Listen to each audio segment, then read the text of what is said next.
3 months, 3 dog breeders, 1,200 dogs rescued.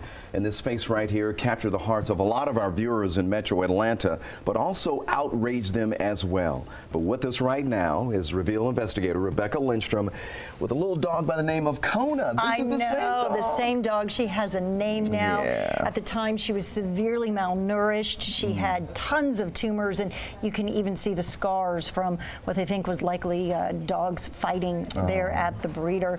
But Kona is just one of 6 animals that Coco's Cupboard rescued, and they say a lot of the injury that they've experienced is psychological. I mean, they've just spent too much time living in fear, just caged in cruelty. The land is open, and here, Boss can run free. Montgomery Commissioner Greg Palmer says Boss was the last of nearly 300 German Shepherds rescued from a dog breeder in his county. I saw Boss. He was the guard dog on the porch. But Palmer knew it was Boss that needed the protection. I mean, it was just horrible. Horrible conditions. Months before Angela Powell, the owner of Halo German Shepherds, was arrested for cruelty to animals, concerned citizens in 2 counties repeatedly called animal control, law enforcement, and the Department of Agriculture to demand better care for the dogs. There were several times I thought, oh, the cavalry's coming, you know, they're coming. Did they come? No. So Clint Brady made this post on social media, using pictures he says were taken from Powell's properties. We asked Ag Division Director Mark Murrah about it. The animals were ultimately taken out of that situation. But again, it took more than a year from the time the problems were noted to when the animals were removed from that situation. There were periods of time in that particular case where the individual was able to care for those animals. But that's not what the department's own inspection reports say. Well, they do list progress. By the time she surrendered her license, Powell had nearly a dozen violations, a stop order to breed or sell, and injured animals had been documented. The Ag Department did appeal to local law enforcement, but the district attorney didn't think there was enough to prosecute. And Sheriff Doug Mabin says his deputies aren't trained to recognize animal cruelty.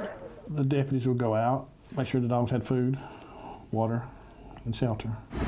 We tried to talk with Powell about the allegations, but she had nothing to say. I've really lost a lot of confidence in the system. But he hasn't lost confidence in Boss. Boss, I know he's happy. There's no doubt in my mind.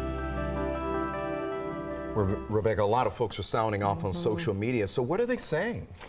A lot of confusion, frustration as to why this could happen in the first place, or at least go on for so long. Bonnie asked, why investigate when you can see the dogs aren't living in a good condition? I mean, to a lot of folks, this just seems obvious, but we have to keep in mind there's a difference between how we think the dog should live and what the law allows. And that's when Janet says, well, perhaps the laws just need to be changed. Yeah, so not so open and shut from what we could see, but there has to be some accountability, though, Rebecca. There does, and that is one of the reasons why the Department of Agriculture has actually asked for a change in their own rules, saying they want to be able to continue to follow these cases. So if there's a violation and you hand over your license, they can still come inspect the property and hold those breeders accountable to fix those violations if they plan to keep those dogs even as pets. All right, that's a good step. Yeah, and I'm sure you're going to stay on top of this. By the way, folks, this is not the end of the story. There's a lot more to it.